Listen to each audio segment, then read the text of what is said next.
In recognition of Black History Month, Wistariahurst Museum in Holyoke is hosting Black Citizenship in the Age of Jim Crow, a poster exhibit that documents Black Americans' continuing struggle for equality in the years following the Civil War.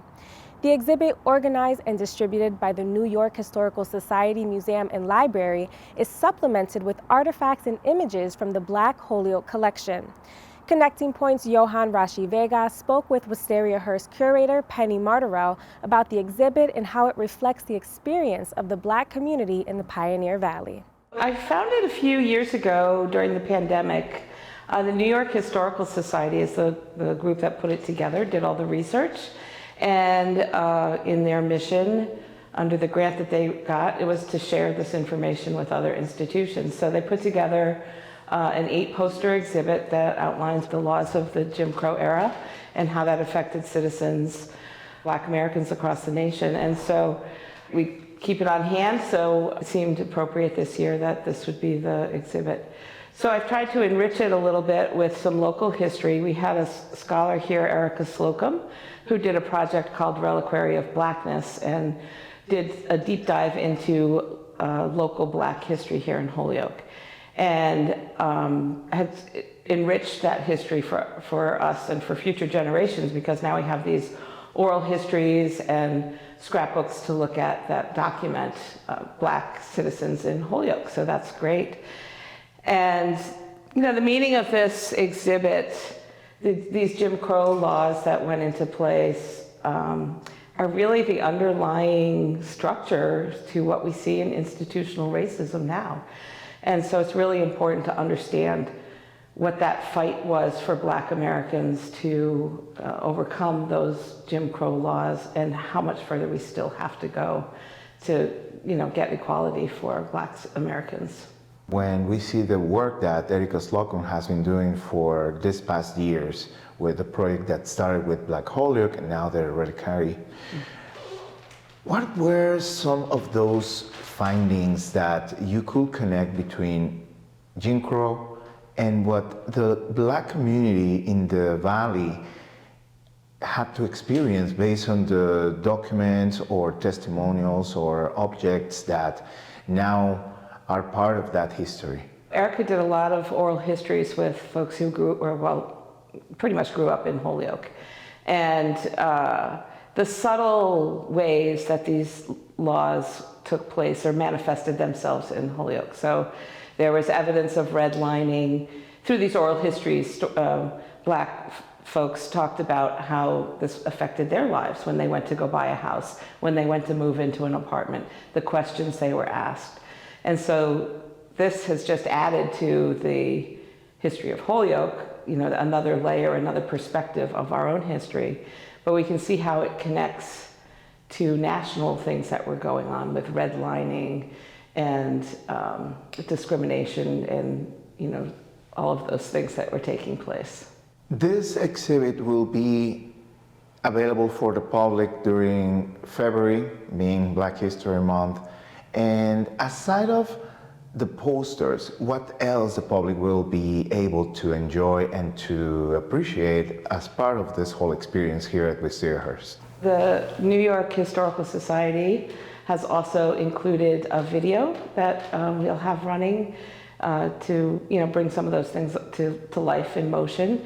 And they've supplied us with a curriculum and a whole list of other resources that people can take away with them, do their own research, look up things online, as well as some local historical pieces. We have, there was an organization here in Holyoke called the Monarch Club, which was an African-American group that got together to advance and talk about their own causes. So little things like that we have collected, a little bit we've collected, and tried to bring them out for people to see as well. When we talk about providing resources, not only for the public in general, but thinking how this could become another way to continue expanding and exposing people to history and the realities of what the Jim Crow era was and still today continues impacting not only the Black community, but in general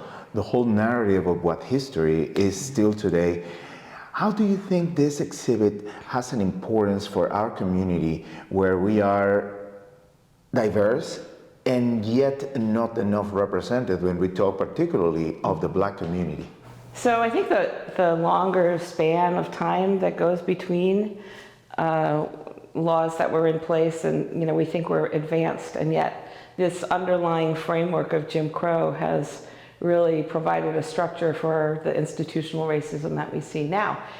So understanding what we had, where that came from, can help us understand how we need to dismantle it. And that is the key lesson. So for the people who want to visit Wistariahurst, the gallery, and the Black citizenship in the age of Jim Crow, when it will be available, how can they get access, and how can they get more information in general for this exhibit?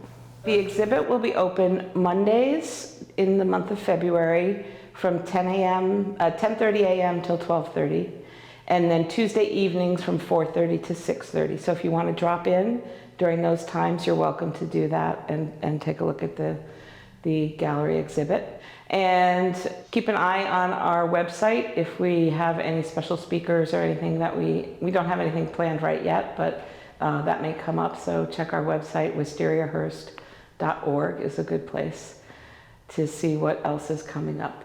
How do you feel being able to put together this exhibit where, while these posters are a limited number compared to what other examples of exhibits have been displayed in this gallery, but the importance and the impact of what represents, particularly for the celebration and recognition of Black History Month, means for you here, being a Holyoke historian and being involved with Black Holyoke, and of course everything that is happening here at Wistariahurst? Yeah, so it's not my story to tell in many ways.